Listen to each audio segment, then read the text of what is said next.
তো দেখো বন্ধুরা, এই দিদিভাই এসছে টালিগঞ্জ থেকে। তো দিদিভাই চ্যানেলের নাম হচ্ছে ওয়ার্ল্ড অফ ইন্দ্রাণী। তো দিদিভাই শর্ট ভিডিও করে, তোমরা দিদিভাই চ্যানেলটি ভিজিট করো, আশা করছি তোমাদের ভালো লাগবে। দিদিভাইয়ের পাশে থেকো। আর দিদিভাই কেন এসছো আজকে বলো। অ্যাকচুয়ালি আমি ওয়ার্ল্ড অফ ইন্দ্রাণী আমার চ্যানেলের নাম। আমি এসেছি ওর কাছে এসইও করতে, আর একটুখানি মানে যাতে ভিউজ বাড়ে এই জন্য। আমি কি তোমাকে বলেছিলাম একবার যে এসইও করলে ভিউজ বাড়বে? একেবারেই না। আর কি বলেছিলাম? কাজের উপর নির্ভর করে। কাজের উপর নির্ভর করে। সেটা এটাও একবারেই কিন্তু কাজের উপর সবসময় নির্ভর করে। তোমাদেরকেও বলি যে এসইও সেটিং করা মানে যে ভিউজ বাড়া, সাবস্ক্রাইবার বাড়া এমনটা নয়। তোমরা যেভাবে কাজ করবে তার উপরে। এসইও সেটিং মানে হচ্ছে সঠিক অডিয়েন্সের কাছে ভিডিওটা পৌঁছানো।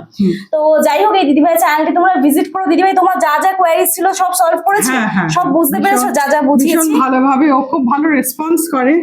আর সব থেকে বড় কথা কি, আমি ওদের দুজনকেই দেখেছি, ওরা মানে খুব অনেস্টলি কাজটা করে, খুব হার্ড ওয়ার্কিং।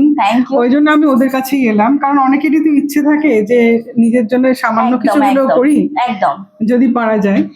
তো আমাকে প্রচুর হেল্প করেছে। তো দিদিভাইয়ের চ্যানেলটি তোমরা ভিজিট করো, আশা করছি তোমাদের ভালো লাগবে। আর দিদিভাইয়ের মতন তোমরাও যদি আসতে চাও, স্ক্রিনে দেওয়া যে হোয়াটসঅ্যাপ নাম্বার যাচ্ছে, ওই হোয়াটসঅ্যাপ নাম্বারে তোমরা আমার সাথে যোগাযোগ করতে পারো। তোমাদের চ্যানেলে কোনো টেকনিক্যাল প্রবলেম নিয়ে কেউ ফোন করো না, ডিরেক্ট হোয়াটসঅ্যাপে যোগাযোগ করো। তবে পার্সোনাল ভাবে আমি যদি তোমাদের প্রবলেম সলভ করি, তার জন্য অবশ্যই আমি ফিজ নিয়ে থাকি। তো চলো, টাটা।